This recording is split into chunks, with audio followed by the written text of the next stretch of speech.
اعوذ باللہ من الشیطان الرجیم بسم اللہ الرحمن الرحیم۔ اللہ کے بابرکت نام سے شروع جو نہایت رحم کرنے والا مہربان ہے، غفور الرحیم ہے۔ آج کے اس دور میں ہر ایک کی زبان پر ایک لفظ ہے برانڈ، فلاں برانڈ، فلاں برانڈ، فلاں برانڈ۔ آیا اس برانڈ کا مطلب کیا ہے؟ یہ لفظ کہاں سے آیا اور آج کل اس کا زیادہ استعمال کیوں ہے؟ انسان کو روزمرہ کی ضروریات کے لیے مختلف اشیاء کی ضرورت پڑتی رہتی ہے، جس میں کھانے پینے، پہننے اوڑھنے اور سفر کرنے کی چیزیں شامل ہیں۔ جب ہم کسی سے پوچھتے ہیں کہ یار یہ کھائی جانے والی چیز کون سی ہے، اس کا نام کیا ہے اور اس کا مقصد کیا ہے، تو اس چیز کا نام دیکھ کے بتا دیا جاتا ہے کہ یہ فلاں برانڈ کی ہے، اس کو بنانے والا یہ ہے، اس کا مالک یہ ہے۔ مطلب برانڈ سے اس چیز کے بنانے والے کا اور اس چیز کے مالک کا پتہ چل جاتا ہے۔ اگر میں ادھر کسی چیز کا نام لوں تو آپ میں سے دیکھنے والے فوراً بتا سکتے ہیں کہ یار یہ چیز جس کا نام لیا جا رہا ہے یہ فلاں بندے نے بنائی ہے، اس کا فلاں ہنر ہے۔ اسی طرح جب مسلمانوں سے پوچھا جائے کہ یہ کائنات کس نے بنائی ہے تو مسلمان بے ساختہ بول اٹھیں گے اللہ تعالیٰ۔ بے شک اللہ تعالیٰ ہی ہے جس نے یہ کائنات بنائی ہے، وہی عبادت کے لائق ہے، وہ اکیلا ہے، یکتا ہے، اس کا کوئی شریک نہیں، وہ واحد ہے، اس کے علاوہ اور کوئی معبود نہیں، وہ بے شک ان صفات میں یکتا ہے، اس کا کوئی شریک نہیں۔ جہاں پہ مسلمان اس چیز کی گواہی دے رہے ہیں کہ اس کائنات کو بنانے والا اللہ ہے، وہ یکتا ہے، وہ واحد ہے، اس کا کوئی شریک نہیں، آیا انسان عقیدہ توحید کی گواہی دے رہے ہیں کہ اللہ تعالیٰ لا شریک ہے۔ دوسری طرف اس کو بنائے جانے کا جہاں پہ ذکر کیا جاتا ہے وہاں پہ انسان دوسری عقیدے کا یعنی کہ جواب دے رہا ہے، شاہد بن رہا ہے کہ اس کائنات کو بنانے والا اللہ ہے، اللہ تعالیٰ کا وجود ہے۔ اس کائنات میں پوری دنیا میں تقریباً 1.5 سے 1.25 کروڑ کے قریب مسلمان ہیں اور بقایا جو آبادی ہے وہ مختلف مذہب سے تعلق رکھنے والے لوگوں سے منسلک ہے۔ چنانچہ مسلمانوں کا پختہ یقین ہے کہ اللہ تعالیٰ واحد ہے، لا شریک ہے اور اس کا وجود اس دنیا میں کائنات میں موجود ہے۔ لیکن اس کائنات میں جہاں دوسرے مذہب کے لوگ تعلق رکھتے ہیں وہیں پر ایک گروہ ہے جس کو دہریے کا نام دیا جاتا ہے اور انگلش میں اس کا لفظ استعمال ہوتا ہے ایتھیسٹ۔ ان کا ماننا یہ ہے کہ کائنات خود بخود وجود میں آ گئی، اس کو بنانے والی کوئی ذات نہیں ہے، جو بھی ہے وہ خود بخود وجود میں آ گیا ہے۔ لیکن یہاں پہ افسوس کی بات یہ ہے کہ ہمارے آج کی نوجوان نسل جن کا تعلق مسلم گھرانے سے ہے وہ بھی اس نظریے کو ایز اے فیشن قبول کرنا شروع ہو گئے ہیں، جو کہ مسلمانوں کے لیے باعث عبرت اور باعث شرمندگی کا باعث ہے۔ ہمارا آج کا ٹاپک عقیدہ توحید ہے، لیکن عقیدہ توحید کی طرف جانے سے پہلے میں وجود باری تعالیٰ کے بارے میں قرآن کی کچھ آیات ان کا ترجمہ آپ لوگوں کے سامنے رکھنا چاہوں گا تاکہ دہریے گروہ سے تعلق رکھنے والے لوگوں کو ان کے سوالات کا جواب مل سکے۔ اللہ تعالیٰ قرآن پاک میں ارشاد فرماتا ہے جس کا ترجمہ کچھ یہ ہے، اور جب ان سے پوچھا جاتا ہے کہ یہ زمین و آسمان کس نے بنائے، سورج اور چاند کس نے بنایا، تو وہ کہیں گے بے شک اللہ نے ہی بنایا۔ بے شک اللہ کی ہی ذات ہے، وہ جس کا رزق چاہے کشادہ کرے اور جس کا رزق چاہے تنگ کر دے۔ اور جب ان سے پوچھا جاتا ہے کہ جب یہ زمین مردہ ہو چکی تھی تو وہ کون ہے جس نے آسمان سے پانی برسایا اور اس کو دوبارہ زندہ کر دیا، بے شک وہ بولیں گے اللہ کی ہی ذات ہے۔ وہیں پر اس گروہ سے تعلق رکھنے والے لوگوں کا خیال ہے کہ انسان خود بخود تخلیق ہو گیا، اس نے اپنی آرائش کے تمام ضروریات کو خود پیدا کیا، اس کا کوئی خالق نہیں، یہ اپنا خالق خود ہے۔ اللہ تعالیٰ قرآن پاک میں ان نظریات کی نفی کرتے ہوئے ارشاد فرماتے ہیں کہ کیا یہ خود ہی بن گئے، کیا یہ اپنے خالق خود ہیں، کیا انہوں نے ہی زمین اور آسمان کو بنایا؟ بے شک ان میں اکثر لوگ یقین نہیں رکھتے۔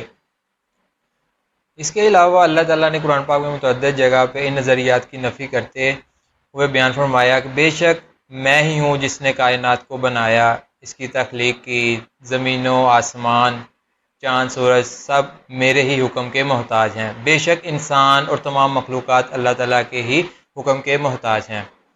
یہاں پہ ایک واقعہ ایڈ کرنا چاہوں گا کہ ایک دفعہ امام جعفر صادق رحمۃ اللہ علیہ ایک دہریے کے پاس دریا کے کنارے کھڑے تھے، تو امام جعفر صادق اور اس بندے کی آپس میں کوئی بحث ہونا شروع ہو گئی۔ دہریہ کہہ رہا تھا کہ یہ کائنات خود بخود تخلیق ہوئی، اس کا کوئی خالق نہیں ہے، اللہ کا کوئی وجود نہیں ہے، توبہ نعوذ باللہ۔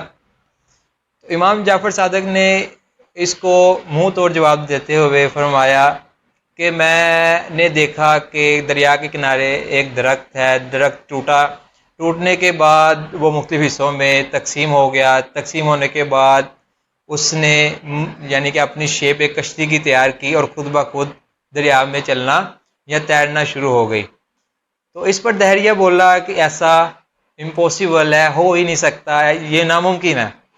تو اس پہ امام جعفر صادق مسکرائے اور فرمایا بے شک اسی ہی طرح کائنات کو بغیر خالق کے بننا، اس کا چلنا ناممکن ہے۔ اسی موقع پہ ایک اور واقعہ میں ایڈ کرنا چاہوں گا کہ ایک دفعہ امام ابو حنیفہ رحمۃ اللہ علیہ ایک بڑھیا کے پاس گئے جو کہ چرخہ کاٹ رہی تھی۔ تو آپ نے فرمایا بڑھیا، اللہ کو دیکھا ہوا ہے تم نے؟ اللہ کا وجود ہے، اس کے بارے میں تمہاری کیا رائے ہے؟ تو وہ بڑھیا ہے اپنا چرخہ کاٹتے ہوئے اس نے کہا ہاں مجھے یقین ہے کہ اللہ تعالیٰ ہے، وہی خالق ہے، بنانے والا وہی ہے۔ اور امام ابو حنیفہ فرماتے ہیں کہ وہ کیسے، کیا دلیل ہے تمہارے پاس؟ تو وہ بڑھیا بولی یہ چرخہ۔ تو آپ نے فرمایا چرخہ اور خالق کائنات کچھ سمجھ نہیں آیا۔ وہ کہہ رہی اس بری عورت نے کہا کہ میں اس چرخے کو کاٹ رہی ہوں، اس کو میں گھماتی ہوں تو یہ گھومتا ہے، اس کو میں روکتی ہوں تو یہ رک جاتا ہے۔ ٹھیک اسی طرح اس کائنات کو چلانے والا ایک ہے، رات کو دن میں اور سورج کو چاند میں، یا سورج کو صبح سے شام تک اس کی جگہ تبدیل کرنے والا بھی کوئی ذات ہے۔ تو اس کے بعد اب امام ابو حنیفہ نے فرمایا چلو یہ بات تو تمہاری ٹھیک ہے، اب مجھے یہ بتاؤ کہ اللہ ایک ہے یا دو؟ تو اس بری عورت نے فوراً کہہ دیا کہ بے شک اللہ تعالیٰ ایک ہے۔ تو امام ابو حنیفہ نے کہا کوئی دلیل؟ اس بری عورت نے اس موقع پر دوبارہ فرمایا کہ یہ میرا چرخہ۔ امام ابو حنیفہ فرماتے ہیں کہ وہ کس طرح؟ کہہ رہی ہے کہ میں اکیلی ہوں تو میں اپنی مرضی سے ایک ہاتھ سے ایک ڈائریکشن میں اس کو گھما رہی ہوں، اگر دو ہوتے تو میں گھماتی ساتھ وہ گھماتی، جس سے یہ چرخہ تیزی سے گھومتا، ہو سکتا تھا کہ اس کی کوئی تنی ٹوٹ جاتی اور اس کا نظام درہم برہم ہو جاتا۔ چلے مان لیتے ہیں کہ اس کی تنی نہ ٹوٹتی، نظام بالکل ٹھیک چلتا۔ ہو سکتا ہے کہ اس کو چلاتے چلاتے میرا اور اس کا اختلاف ہو جاتا، میں اس کو سیدھی طرف چلاتی، وہ اس کو الٹی طرف چلاتی، جس سے میرا چرخے کا نظام یا وہ چلنا رک جاتا اور نظام درہم برہم ہو جاتا۔ آیا وہ ان پڑھ بڑھیا نے ایک چرخے سے بہت ہی اچھے طریقے سے بیان کر دیا کہ اللہ تعالیٰ کا وجود ہے اور وہ واحد ہے، وہ لا شریک ہے، اس کا کوئی شریک نہیں۔ جی جہاں پر دوہریے گروہ کے مختلف نظریات کو میں نے اپنے ٹوٹے پھوٹے الفاظ میں کور کرنے اور ان کے جوابات دینے کی کوشش کی، ہم اب چلتے ہیں اپنے عقیدہ توحید کی طرف۔ اسلام میں عقیدہ توحید جس طرح میں نے شروع میں بتایا کہ اللہ تعالیٰ ایک ہے، اس کے سوا کوئی معبود نہیں، عبادت کے لائق وہ ہے، تمام صفات کا مالک وہی ہے، وہ بے مثل ہے، بے نیاز ہے۔ لیکن اسلام کی طرف آنے سے پہلے، اسلام سے پہلے موجود سامی اور غیر سامی مذہب کے بارے میں دیکھ لیتے ہیں کہ اس کے اندر عقیدہ توحید کے بارے میں کیا رائے پائی جاتی ہے۔